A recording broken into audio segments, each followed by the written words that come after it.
Hey folks, Jess here. So happy to have you. So today we're talking all about sales funnel optimization with your messaging.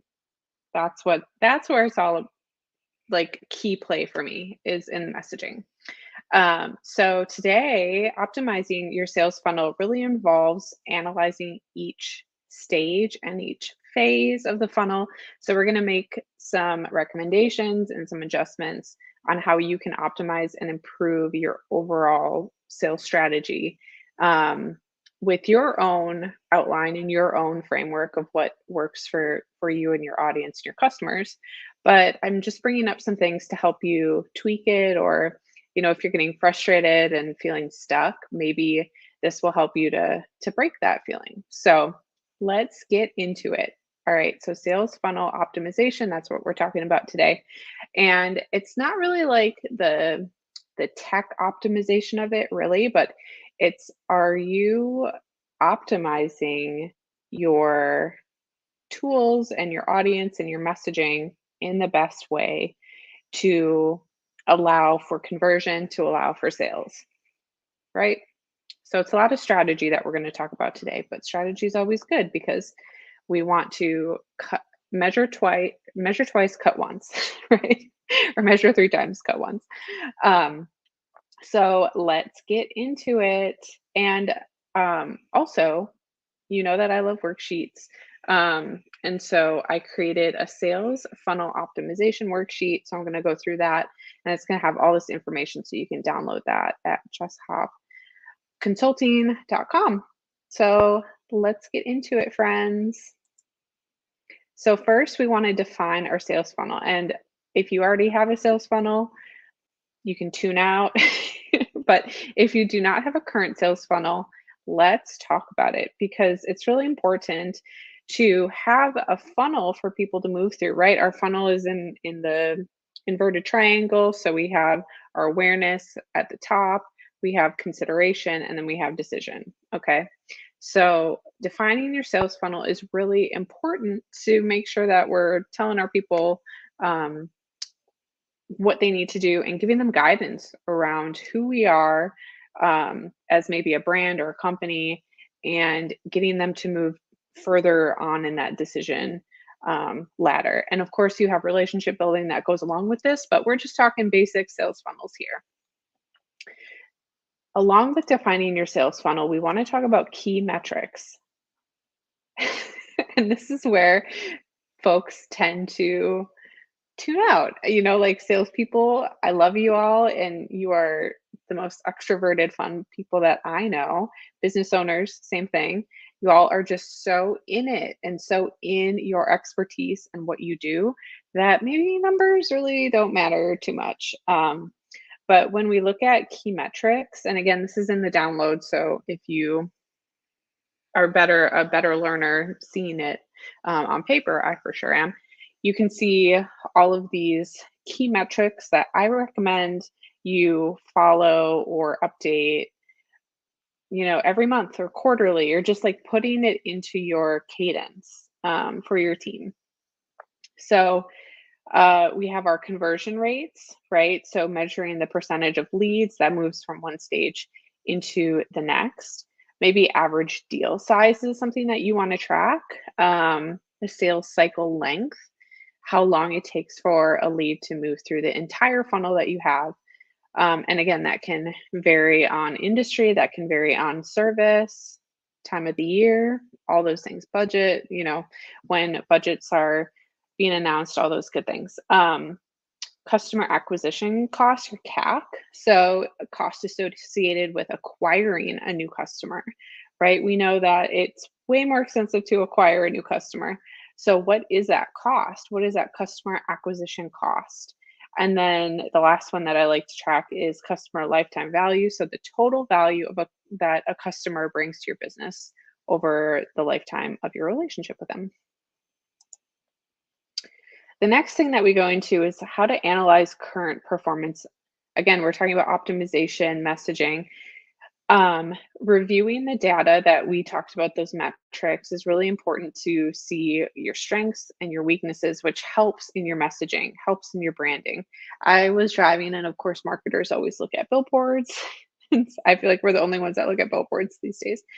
Um, but I was driving, and there was a billboard that was talking about a local grocery store, and their messaging was that you can get in, get out, and you don't have to get lost in a big grocery store.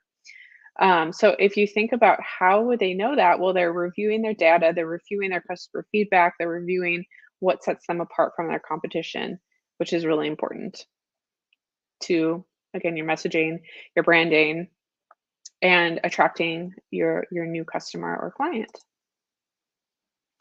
Implementing your optimization strategies. So, like I mentioned, this is going to be more strategy based conversation. And you can grab this download so then you can follow along. But into implementing your optimization strategies. So, again, thinking about your sales funnel in an inverted triangle, we have our awareness phase. So, some strategies to improve brand visibility. Maybe you want to review your targeted ads, your paid ads, looking at your content marketing. Do you need to refresh your messaging? Is it hitting that sweet spot of who you want to attract? And maybe your services are growing. Maybe your personas are changing a little bit. So again, it's just putting in the cadence of reviewing it, and it's like, is this messaging actually speaking to our ideal audience and our ideal client? SEO is super important, especially with the various platforms that we have out there. Pinterest is gaining traction as a search engine. TikTok also gaining traction as a search engine. So how can you not only have your website, but also utilize your social platforms and the search keywords that folks are tuning into?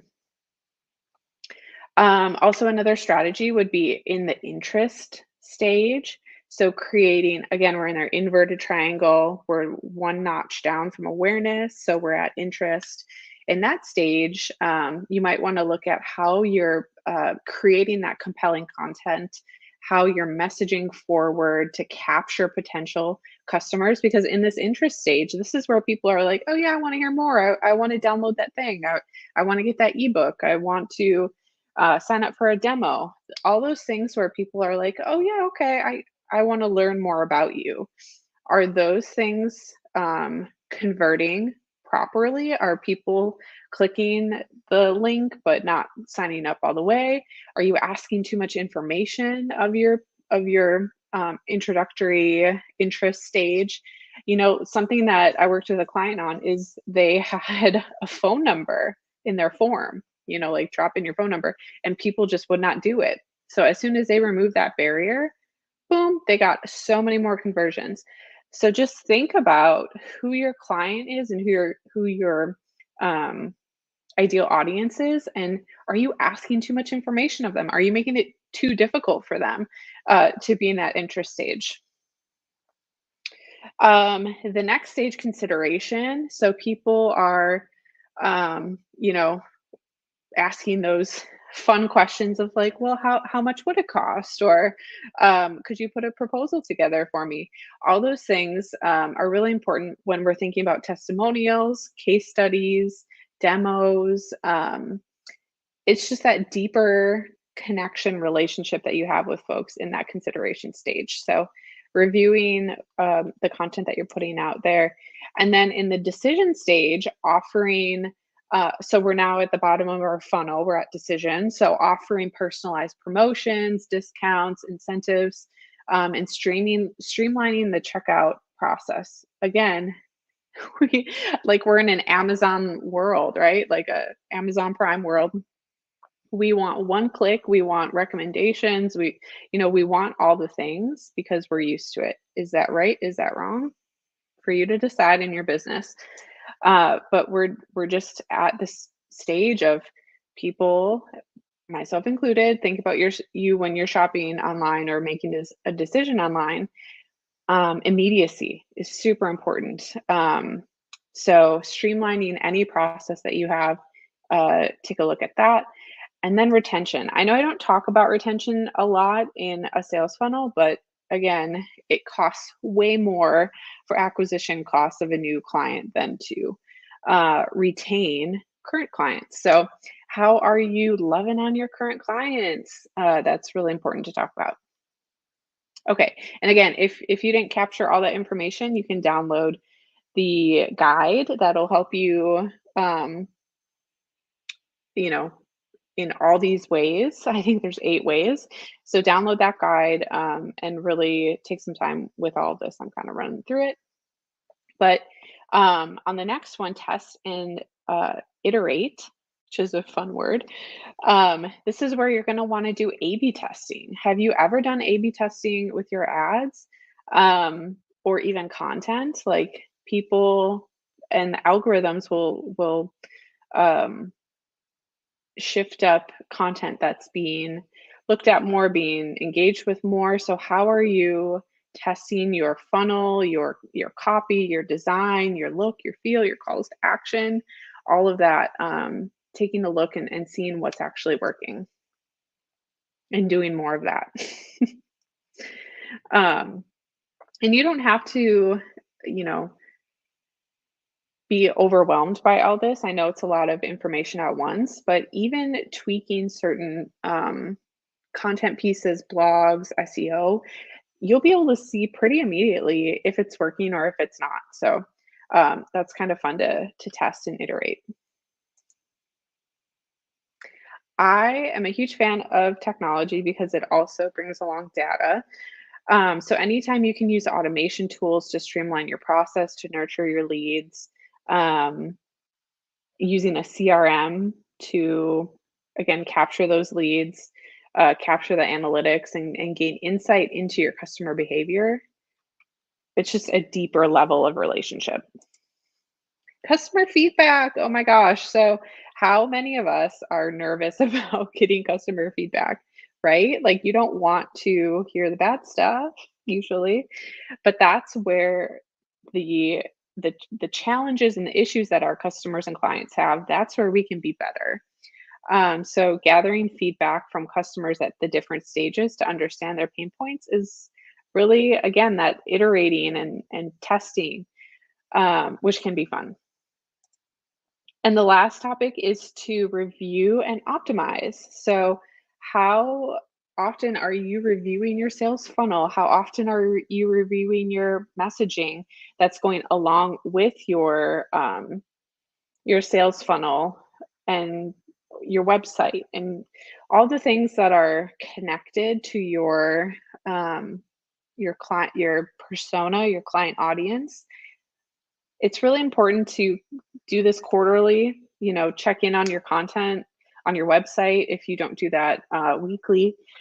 It's really key to make sure that you're staying top of mind with your messaging and talking about your product or your service in a way that resonates with your audience. Um, so the fun thing about this worksheet, and I just shared it on my screen, and you can see I really built it out for you all so you can see like one, two, everything that I talked about, all the different stages that we talked about, retention stage, testing and iterating. All that is in here. So make sure that you go and download it because it's going to give you a ton of information. And of course, I would love to work with you. This is me outside on a beautiful day. um, but yeah, it just gives you a baseline for where you want to go with your sales funnel. So thank you so much for joining. So much content, so much information. But again, I would love to work with you. Please check my website, and I have a booking schedule on there, so you can again just book right away, and we can go through your sales funnel. We can go through your messaging and really make sure that it's speaking to your ideal audience. So thanks so much for joining, and I will talk to you later. Bye, everybody. Peace.